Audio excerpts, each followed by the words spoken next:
Welcome to the Dare to Be podcast. I'm your host, Austeen, and I created this space so we can learn to bring more depth to our relationship with life. I want to see each and every person walk through this world in their own unique way, and that requires courage. And this podcast is meant to be a platform for life thoughts, stories, life tactics, philosophy, growth, change, and evolution to support that courage and bravery. So if you want to create foundation and inner sanctuary in your life and dare to live in a way that is aligned with you, then welcome. Let's get started.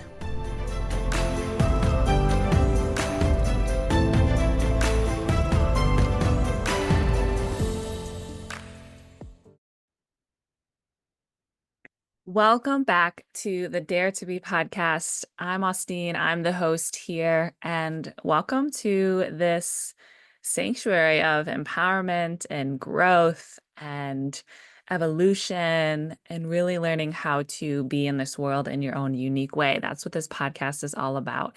So I'm trying something new today, and I'm recording the audio of this, but I'm also filming myself in a video, and my intent is to figure out how to post that on YouTube alongside of the normal audio version that goes out to all the other platforms. So just kind of watching how people do this in the world. People tend to really like to see the face of the person talking and how, what their body language is and how they're interacting in that and like with their animal body. So I'm gonna try this and see how it goes today. So bear with me. I think it's gonna be fine, but bear with me. Today's podcast, this is number 8 out of 10 for the first season. So we just have a couple more podcasts left for this season, and then I'm going to take a small break, short break, and I will be back with season 2. And so this podcast was promised, I believe it was episode 1 to 3, somewhere around there. I told you guys I would talk about creating an inner sanctuary within, something that we can come to and lean on in times of just big trouble and times that we just feel out of sorts, and we can come back to this space of centering.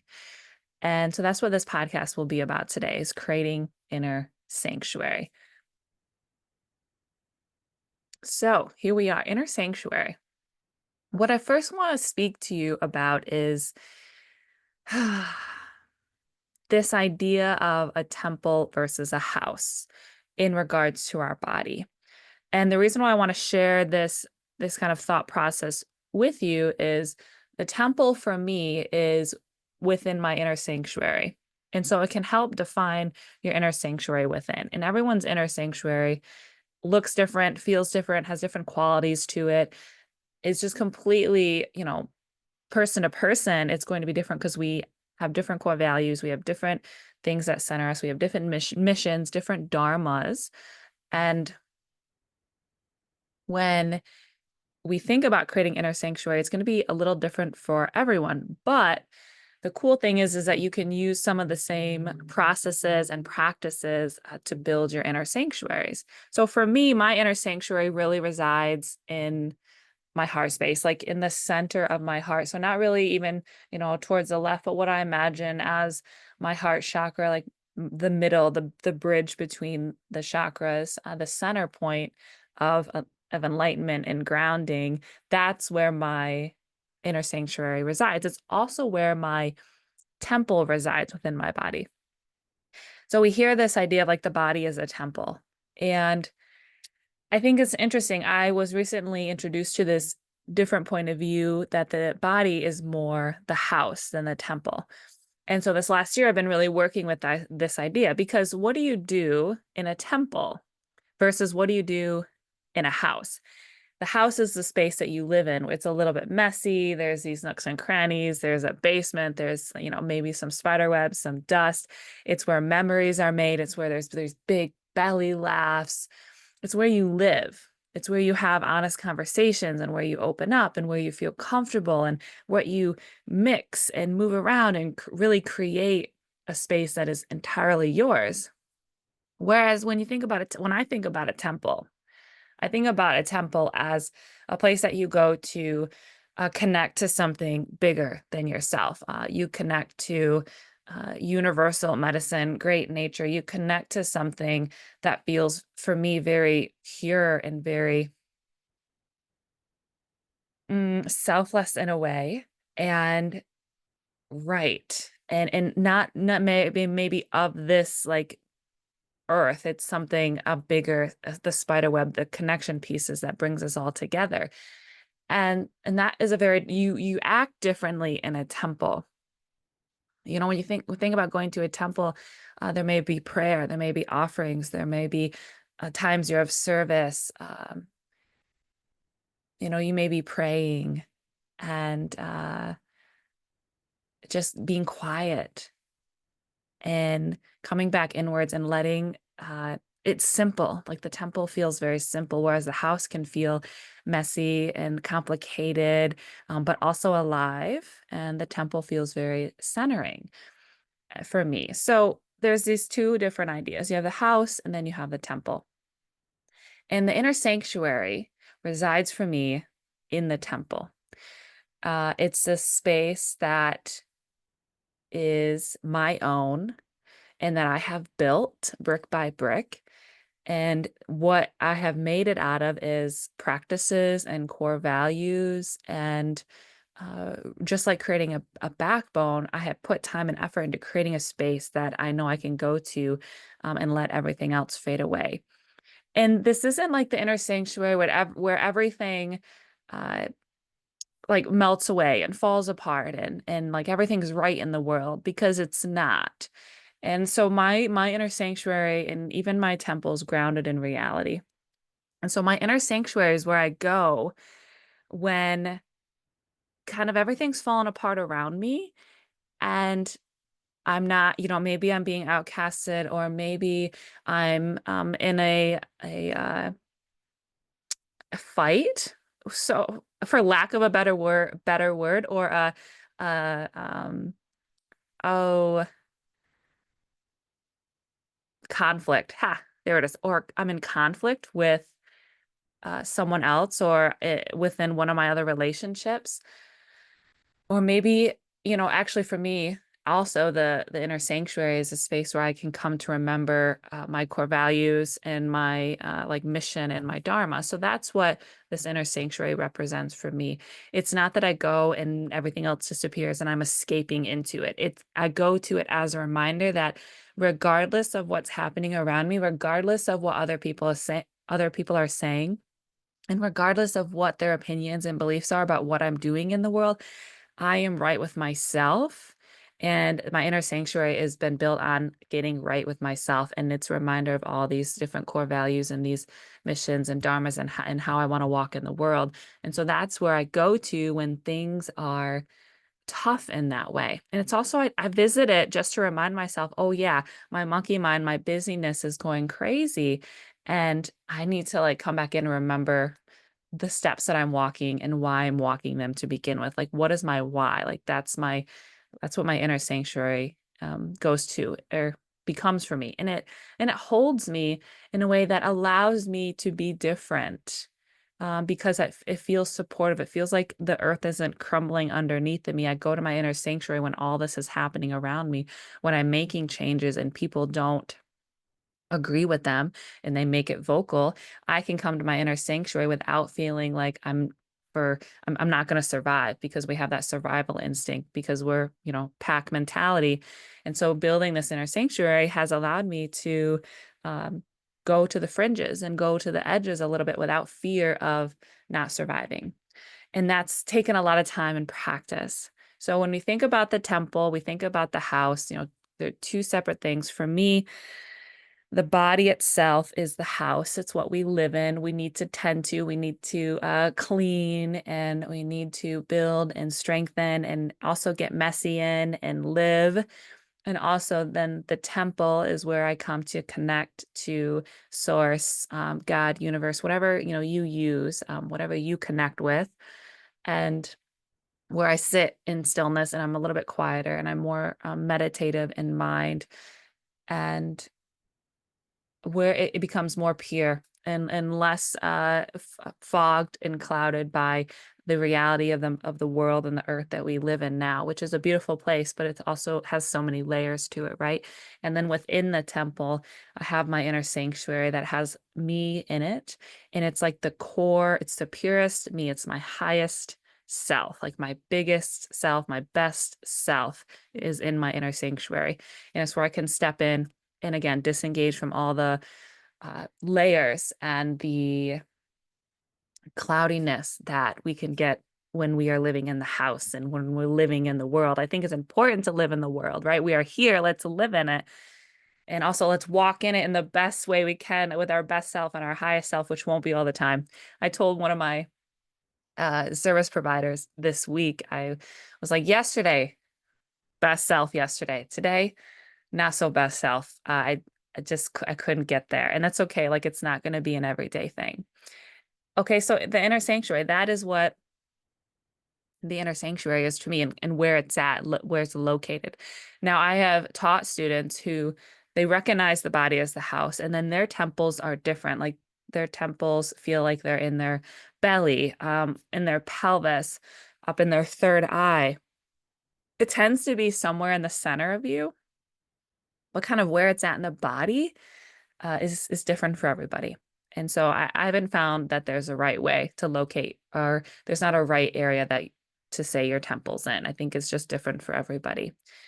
And then within that temple, we have this inner sanctuary. And so I kind of have already talked about what the inner sanctuary is, but I'll review. It's a space where where you have gotten right with yourself, where you have gotten to know your purest, highest self in your dharma, which is your service and offering to the world. It's where you have spent time building and establishing your core values so you can return to this space when people start to disagree with you, when people start to be confrontational, when you're moving through a hard time and you're not moving through ease in the world. You can go to this space and remember, why did I make these choices? Why did I make these decisions? And it's okay that they don't agree with me, or that this isn't going right for me, because I have aligned myself with this inner sanctuary, this best self, this highest self. And, you know, part of being able to be in your inner sanctuary is you don't fear what you might find. And that requires self-study, which is svadhyaya in yoga, self-reflection, self-development. And I cannot emphasize that enough, how important that is. A lot of times we pick up pieces of ourselves and we're like, nope, we're just gonna pop that right back down. We don't want to look at that. That's why mirror work has been so important to me, is it's allowed me to see myself, not only physically, but what's happening inside. And that's why meditation is so important as well. Is the inner sanctuary, to build it, you can't be afraid of what you might find when you go inward.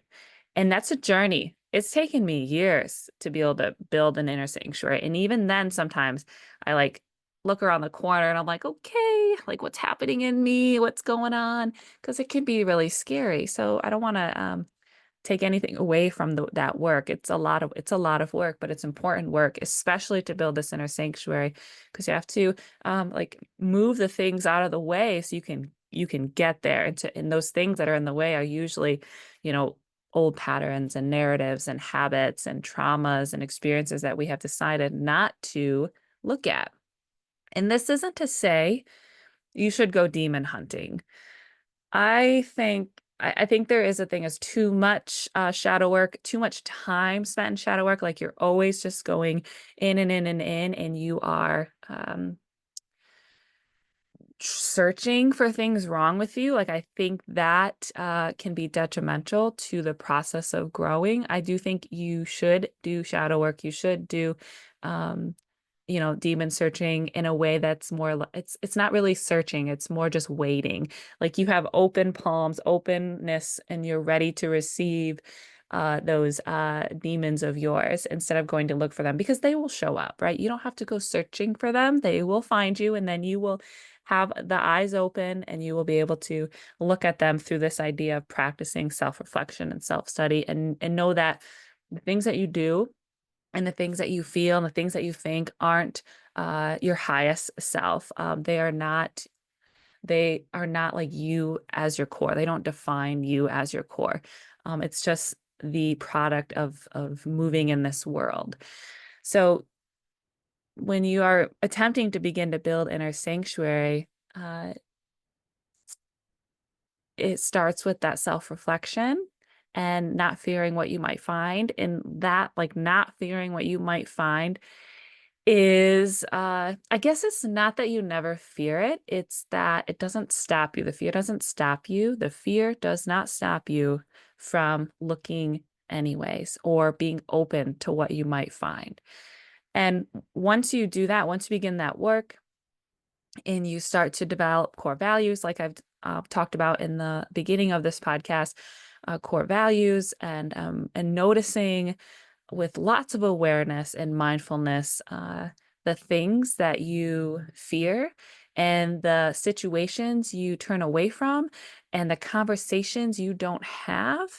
When you start to really look into those things and develop some type of it's not backbone, but it's resilience. That's the word.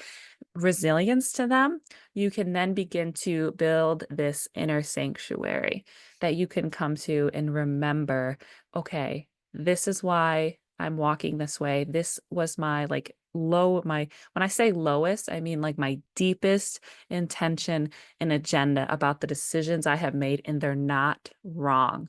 They may not be right for other people, but they are right for me. And that's okay. Like, what is for you is for them, whether that might be short term or long term, until they realize that. So, part of building that inner sanctuary, we talked about the practices, lots of awareness, lots of mindfulness, and then it's a lot of fucking around and finding out. I know that that was a popularized saying, and man, it just has so much truth to it. So you have to practice. Like, you have to practice saying no. You have to practice doing things through guilt and shame. Like, people ask me, how do you say no even though you have a lot of guilt? Or how do you do something and I have a lot of this emotion with it?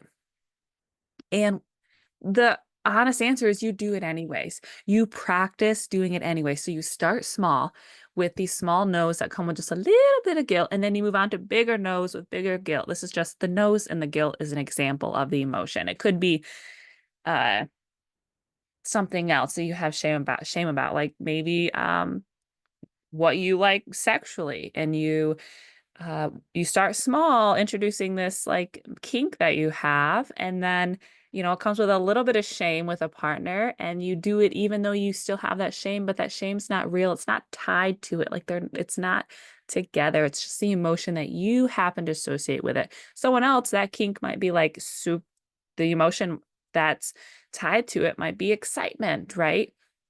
And so you practice just doing the shame anyways. And then you ask for a bigger kink with a little bit more shame. You just keep moving up, and you move through these kind of levels of emotions and in these practices of being with them, regardless of you practice being with them, regardless that you're feeling them.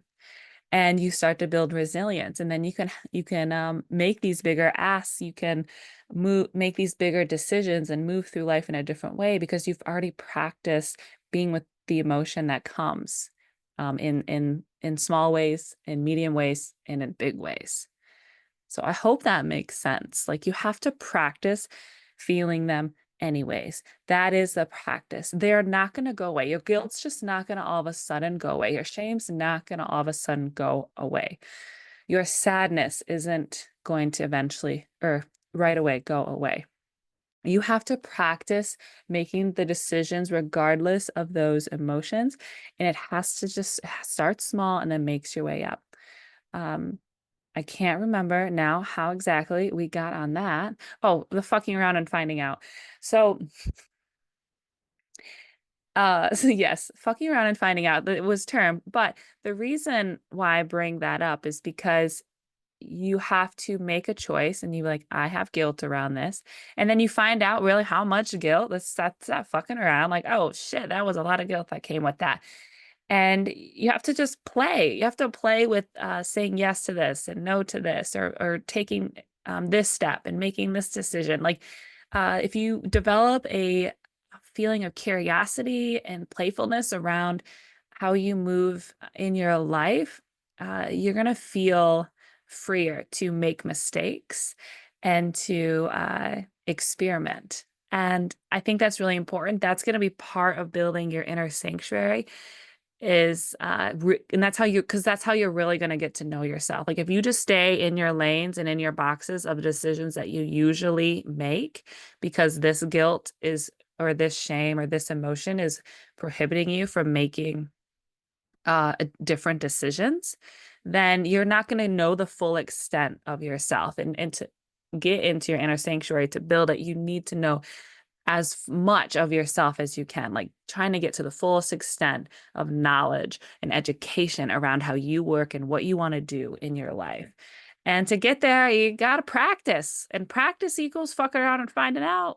And there's some curiosity and there's some playfulness there with it. And that will help you build this inner sanctuary. Because the more sure that you can get about your core values and your mission and your dharma and your visions and your dreams for your life, the more concrete you can get in those by practicing and doing your embodied practice and fucking around and finding out, uh, the more powerful and the more safe your inner sanctuary is going to be when you finally are able to sit in it and come to it.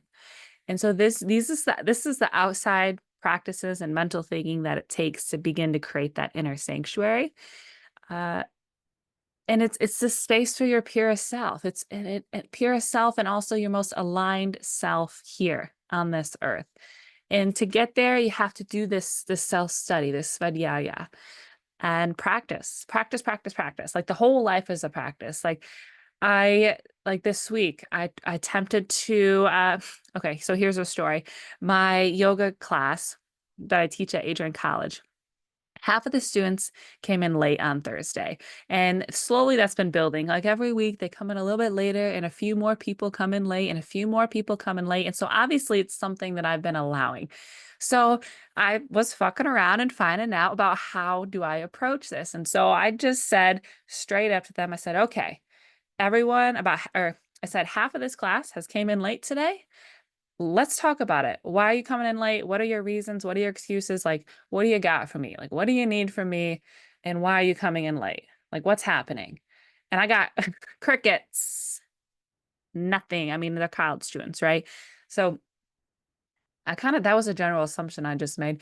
There are people and confrontation isn't always fun, but no one had an excuse. I said, are there any excuses? Like, are there any reasons, like actual reasons why you are coming in 5 minutes late and half the class came in 5 minutes late?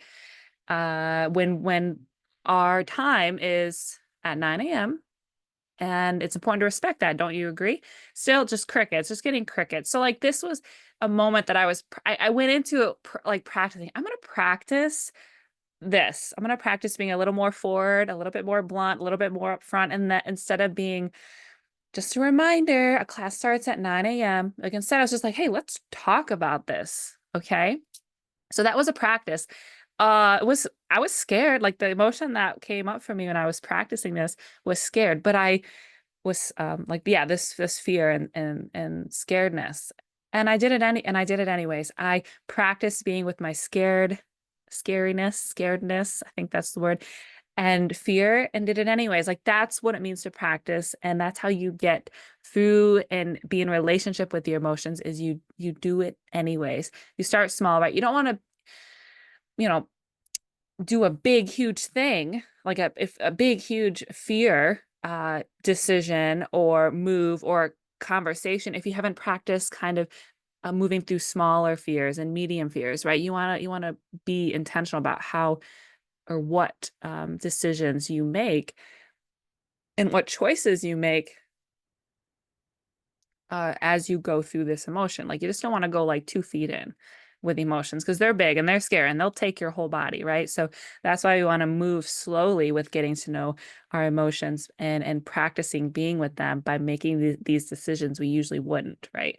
So that is why you have to practice and I just love, I mean, I've said fuck around and find out so many times on this podcast, but it's just so important to me. It's literally one of my mantras because it invites the playfulness and the curiosity around, let's see what happens when I do this, you know? But it's not just like a free for all. You've intentionally and purposefully thought about the decision you're about to make. And the only thing that's stopping you is this emotion, this guilt or this fear or this shame that comes with it.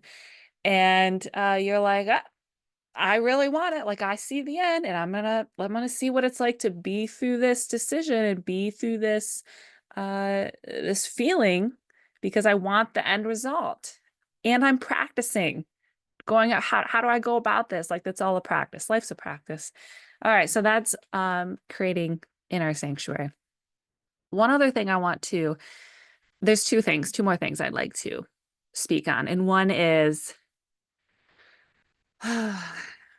disentangling, and this is part of the pack mentality, is disentangling the idea that others' opinions of you are right and factual. They are not. I come to my inner sanctuary as a reminder of, oh, I know who I am. I know what my intent was. I know what my purpose was. And I have zero fucking control over how they are taking that, how they are viewing it, and what their perspective is. Like, you can only say so many things in so many ways uh, to try to convince someone of your intent and that it wasn't malicious or it wasn't this and it wasn't that. But it's wasted energy. Like if you are right with yourself and this is how I'm going to share and this is how I'm going to speak about it and this is how I'm going to be in action and it was right with you, right? It was right with your highest self. It was right within your inner sanctuary. It was right within your house. Then, however they're taking it is that's on them. That is their responsibility. So disentangle this idea that how you move through the world is other people's business. It's other people's business, and that their opinions and their perspectives are right. They're not. They're not factual. They're just their opinion. And how you think about yourself is what matters. Okay, you're not going to be for everyone. Please don't be for everyone because you're going to be putting on 550,000 different masks for every person you walk in, you be in relationship with during life. Okay, so disentangle that idea. That's part of that inner sanctuary work. All right. The last thing that I want to move into is we've talked a lot about the importance of the core values and the inner sanctuary and where it's located at in the body. And we've talked about practicing and moving through these emotions and not being open to what you might find within yourself and spending, actually, I didn't say this, but spending a lot of time with yourself. That's also how we create inner sanctuary. Uh, and we just have to be within, we have to turn our gaze inward. We have to look at ourselves to be able to go in and have an inner sanctuary. The inner sanctuary just isn't like, oh, there it is, poof, thank you. It's something you build. It's something that you build over time. And that requires the practices, the fucking around, finding out, the noticing and the awareness and the mindfulness of how you're interacting with the world and the emotions that are coming up. And this bringing playfulness and curiosity around practicing how you want to interact with life.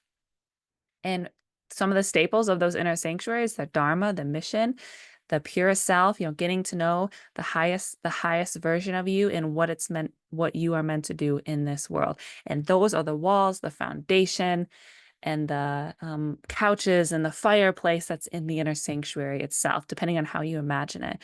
And so the last thing here is just taking a moment, a practice, and I'm going to be putting a inner sanctuary meditation on my online yoga academy to help you build this. My online yoga academy is $25 a month and it's access to a lot of different practices and more information on that later.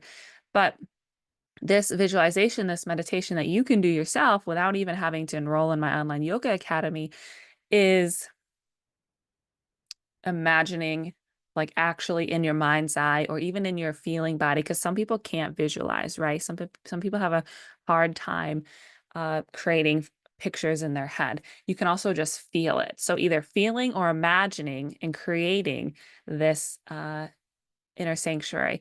You can feel where your temple is, like where is your highest, purest self. And then you can build your inner sanctuary within there. You can also build your inner sanctuary not related to that if you want. But for me, it's in there. It feels protected when it's in there. Like it's another shell of remembrance of, oh yeah, this is my highest self when I come into my temple. And I'm honoring that. And it's a sacred space. And so is my inner sanctuary. That's why it's in my temple. And so imagining what it looks like, right?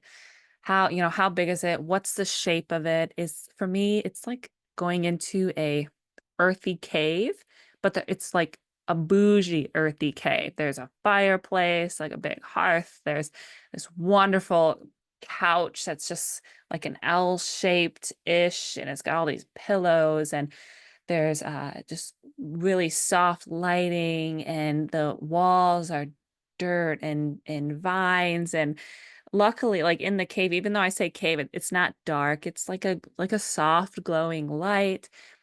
There's this wonderful cushion that I sit on when I go into my mind's eye and go to my inner sanctuary, that just like connects me right up the center of me, reminding me of my core values and my alignment and why I've done what I've done and why I've taken the actions that I've taken, and just clearing the cobwebs. So you can do that practice of, putting on a timer for 10 minutes, taking a few deep breaths, and just imagine, okay, what is my inner sanctuary? What does it look like? What does it have in it? And how do I get there? Right. So you can just start to build that relationship with it, like the physical, I'm air quoting, path that you get to it through your mind's eye, through your feeling body or sense body. And then, like, what it's made out of is, then I imagine the practices help create that space. But then also within my inner sanctuary, I have these the walls labeled with my core values and with my missions and with my dharma, and with the emotions that I'm working with presently. And my whys, like my whys are everywhere in my inner sanctuary. And it doesn't have to be that way. It can just be a space that doesn't have, it's just like a warm, comfortable space, but its energy, like the energy that builds it, is all these practices, the mirror work, the turning the svadhyaya, the self study, and turning the gaze inward and opening your eyes, all of your eyes, not just the eyes on your head, but your third eye, like all the eyes of the body, opening up to what you might find and being in relationship with it. And then, disentangling the idea that people are right about you. They're probably not right about you. So that is a practice, meditation that you can do to begin to create it. So that is my podcast on creating inner sanctuary within. And when I am in trouble and I'm out of alignment and I'm kind of everywhere and I'm in confrontation, or I have a big discussion or meeting that I'm about to go into, or I'm just feeling frazzled, I come back in and I remember. I come back into my inner sanctuary and I remember my core values and my mission and my dharma and my alignment and my purest self and highest self within my temple. And maybe I go into the temple and I connect like straight with source. The thing about inner sanctuary is that it's you. Like it's you. It's made up of you and your mission and your different energies and your core values, because they're going to be different. Definitely recommend listening to that podcast if you haven't. And then the temple is like the bigger connective piece, like the bigger source energy pieces. So you can connect to both while you're in there, right? You can get guidance from yourself and also from outside yourself. And then, of course, we have our house, which is our body. Okay, more to come on the podcast. There's 2 more episodes. Really looking forward to it. If you guys have any questions, I'm here for you. If you are interested in the online yoga academy. It's on freetobeyogaMassage.com. I'm just going to pull it up here. freetobeyogaMassage.com. And I have 6 different categories on it right now, and I'm adding to it every month. Adding different videos and different practices. I'm starting to add and film different yogic study sessions in there as well. Like it's meant to be a platform that helps you free to be and dare to be. And so there's different kinds of yoga on there. There's meditations. There's vinyasa, yin, tender. Tender yoga is one of my own created sequences and structures. There's some beginner yoga. And of course, there's vinyasa.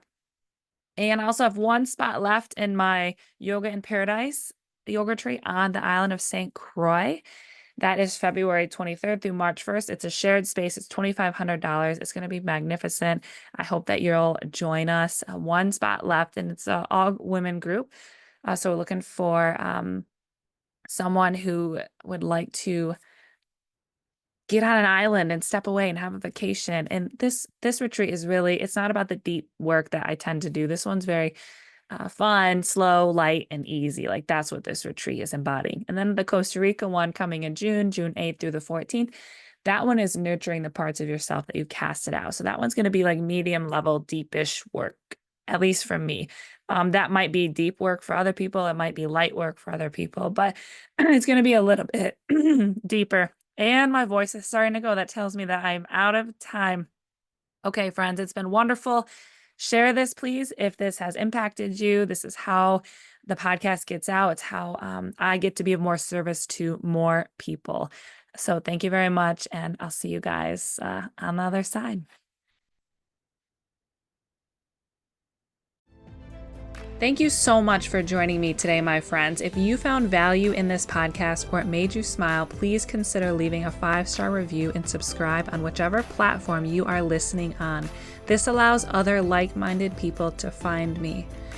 If you would like to support me in other ways, check out my website, austeenheaney.com or freetobeyogaandmassage.com. Thank you, and don't forget, sometimes the biggest dare that we can do in a day is to have hope. Until we meet again.